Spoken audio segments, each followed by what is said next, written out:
오늘 말씀은 사도행전 14장 1절에서 18절까지 말씀인데요. 8절에서 15절까지만 읽도록 하겠습니다. 루스드라에 발을 쓰지 못하는 한 사람이 앉아 있는데 나면서 걷지 못하게 되어 걸어본 적이 없는지라. 바울이 말하는 것을 듣거늘 바울이 주목하여 구원받을 만한 믿음이 그에게 있는 것을 보고 큰 소리로 이르되 네 발로 바로 일어서라 하니 그 사람이 일어나 걷는지라.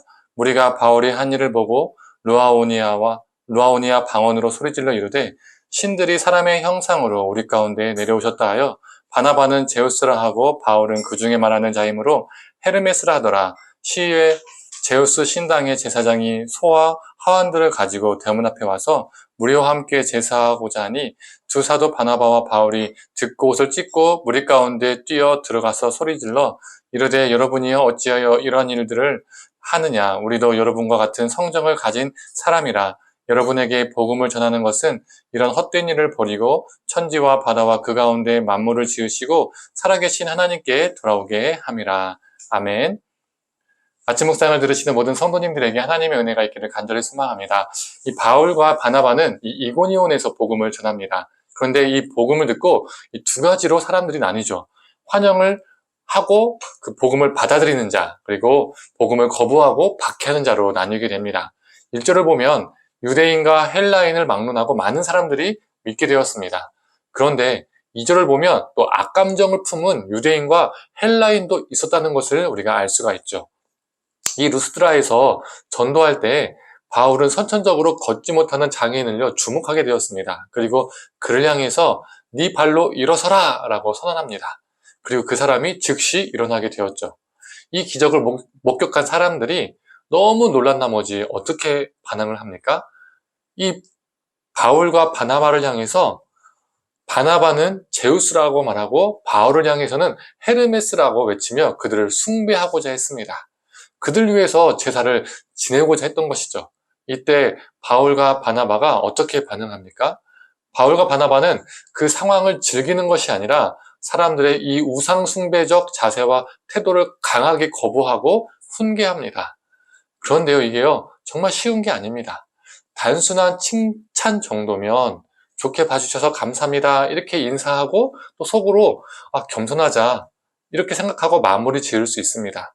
칭찬해줘서 좋고, 칭찬받아서 좋고, 서로 기분 좋게 마무리하고 끝낼 수 있는 거죠. 그런데 과도한 칭찬, 치켜세움, 누군가 나를 구름 위로 띄워주면 상황이 달라질 수가 있죠.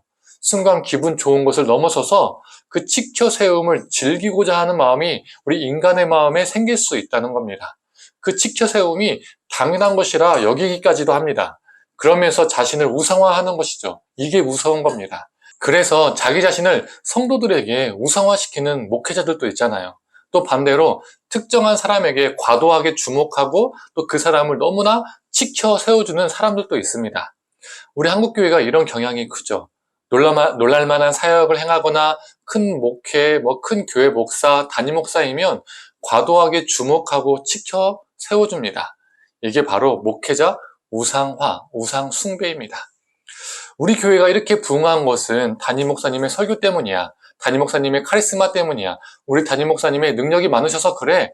이렇게 말하는 분들이 많이 있습니다. 그러나 성경은 아무리 위대한 인물일지라도 그게 아브라함일지라도 다윗일지라도 바울일지라도 그들이 우상화, 신격화, 신화하는 것을 거부합니다. 어떤 경우에도 한 인물을 지나치게 높이거나 우상화하는 것은요, 기독교 신앙이 아닙니다. 기독교 신앙에 맞지 않습니다. 우리가 성경을 제대로 읽고 있다면 지나치게 특정한 인물을, 지나치게 특정한 목회자를 치켜 세우는 것은요, 옳지 않습니다. 아무리 훌륭한 목회자여도 그 목회자의 카리스마, 그 목회자의 능력이, 그 목회자의 설교가 그 목회를 만들어낸 것이 아닙니다. 특정한 한 사람 때문에 교회가 움직이는 게 아니라는 거죠. 소리 소문 없이 교회 곳곳에서 보이지 않는 곳에서 이름도 없이 빛도 없이 수고하고 애썼던 성도들의 섬김이 그 목회를 만들어낸 것입니다. 하나님 은혜 안에서 수많은 성도들의 헌신이 교회를 움직인 것이죠. 하나님의 은혜와 성도님들의 동역이 없다면 아무리 뛰어난 목회자일지라도요, 혼자서는요, 할 수 없습니다. 할 수 있는 게 별로 없어요. 교회는 한 개인의 작품이 아닙니다.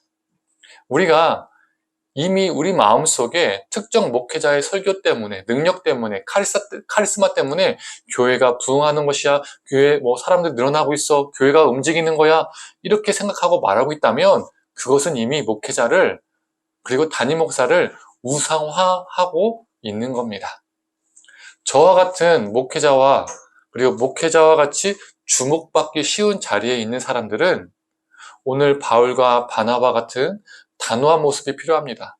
자신이 우상화되는 것을 철저히 거부하는 모습, 겸손의 모습이 필요한 것이죠.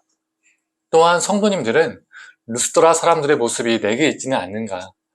바나바와 바울을 보고 제우스와 헤르메스라고 치켜 세웠던 것처럼 나도 누군가를 지나칠 정도로 치켜 세우고 우상화하고 있지는 않은가.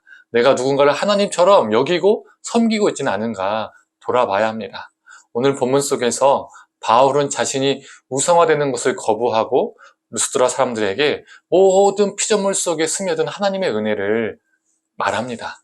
성도님들, 우리가 이렇게 존재하는 것은 특정한 사람 때문이 아니라 하나님의 은혜 때문입니다.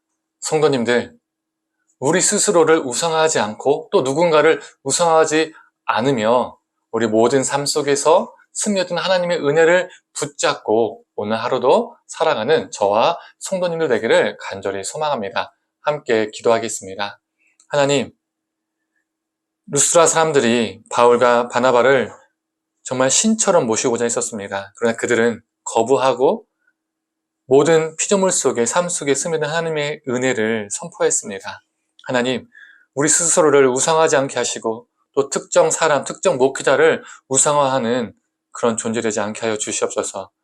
우리가 이렇게 살아가는 것은 하나님의 은혜임을 우리가 기억하며 하나님의 은혜를 붙잡게 하시고 또 공동체가 움직이고 있는 것은 한 특정한 목회자 때문이 아니라 하나님의 은혜이고 또한 그 다음으로 빛도 없이 정말 이름도 없이 수고하고 헌신한 수많은 성도들이 있기 때문에 그 목회가, 그 교회가 움직인다는 것을 기억하며 정말 삶 속에서 우상화하고 신화하고 신격화하는 그 모습을 우리가 제거하게 하여 주시옵소서. 모든 걸 감사드리며 사랑에 많으신 예수님의 이름으로 기도드립니다. 아멘.